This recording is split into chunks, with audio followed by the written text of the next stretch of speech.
रामकृष्ण हरी. आता जवळजवळ 11:30 वाजलेले आहेत आणि 11:30 वाजता सुद्धा मी कांदिवलीला चारकोपच्या नगरीमध्ये गीत गुंजन सोसायटीमध्ये आमचे बंधू, मोठे बंधू विजयकुमार शंकरराव कारंडे यांच्या निवासस्थानी आहे.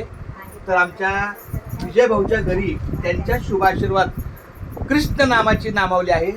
भाऊ बोल. रामकृष्ण हरी. रामकृष्ण हरी. विठ्ठल केशवा. विठ्ठल केशवा. गोविंद माधवा. गोविंद माधव. रामकृष्ण हरी. रामकृष्ण हरी. विठ्ठल केशवा. विठ्ठल केशवा. गोविंद माधवा. गोविंद माधव. रामकृष्ण हरी. रामकृष्ण हरी. विठ्ठल केशवा. केशवा. गोविंद माधवा. रामकृष्ण हरी. रामकृष्ण हरी. विठ्ठल केशवा. विठ्ठल केशवा. गोविंद माधवा. गोविंद माधव. परत बोल. रामकृष्ण. रामकृष्ण हरी. विठ्ठल केशवा. विठ्ठल केशवा. गोविंद माधवा. गोविंद माधव. बोल. रामकृष्ण. रामकृष्ण हरी. विठ्ठल केशवा. विठ्ठल केशवा. गोविंद माधवा. गोविंद माधव. रामकृष्ण. रामकृष्ण हरी. विठ्ठल केशवा. विठ्ठल केशवा. गोविंद माधवा. गोविंद माधव. रामकृष्ण हरी. रामकृष्ण हरी. विठ्ठल केशवा. विठ्ठल केशवा. गोविंद माधवा. गोविंद माधव. रामकृष्ण हरी. रामकृष्ण हरी. विठ्ठल केशवा. विठ्ठल केशवा. गोविंद माधवा. गोविंद माधव. रामकृष्ण. रामकृष्ण हरी. विठ्ठल केशवा. विठ्ठल केशवा. गोविंद माधवा. रामकृष्ण हरी. विठ्ठल केशवा. गोविंद माधवा. गोविंद माधव. रामकृष्ण. रामकृष्ण. विठ्ठल केशवा. विठ्ठल केशवा. गोविंद माधवा. रामकृष्ण हरी. विठ्ठल केशवा. विठ्ठल केशवा. गोविंद माधवा. गोविंद माधव. रामकृष्ण हरी.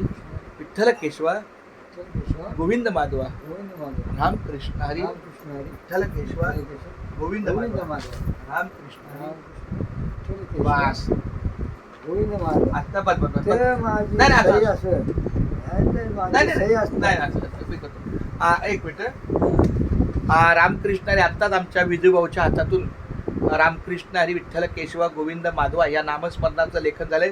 एका शब्दात तुम्हाला कसं वाटलं आणि तुमचा हा हेतू काय आहे? एकदम माझं लिखाणाचं आहे. छानपैकी वाटलं. हा छानपैकी समाधान वाटलं. हा. आणि वहिनीला पण तेच सांगितलंय, एखादी बारकी वही त्यांना आणून द्या आणि जसं असेल तसं हा, आपण त्यात रामकृष्ण लिहा म्हणा बस. आपण नाही ना त्यात खोटच नाही काढायची. नाही, मी नाही आपलं ना म्हणजे म्हणत. एक बारकी वही हा. आणि पेन हे घे आणि वहिनी ऐकणार आणि त्या ऐकणार ते. अख्ख्या दिवसामध्ये एक पान तरी झालं, पुष्कळ झालं. हा, बस. मग कमीत कमी 4 दिवसानंतर ते दुसरं पान करतील. त्यांना असं वाटलं आयला अजून एक होतंय, अजून एक करतील. बरोबर. ह्याचा हेतू काय होतो? वेळ आपला रिकामा जाण्यापेक्षा सदुपयोग होतो. सदुपयोग. आणि नामस्मरणात गेलेल्या वेळेस सगळ्यात चांगला. हा मंदार, आईला एक बारकी वही, पेन आणि रामकृष्ण हरी लेखन. तुमचा मोबाईल आहे का तुम्हाला? ती लिहिते काय ते स्वामी समोर काय काही असो लिखाण ठेवा. काय लिहित होती? काही स्वामी चांगली गोष्ट हा. आहे. रामकृष्ण हरी.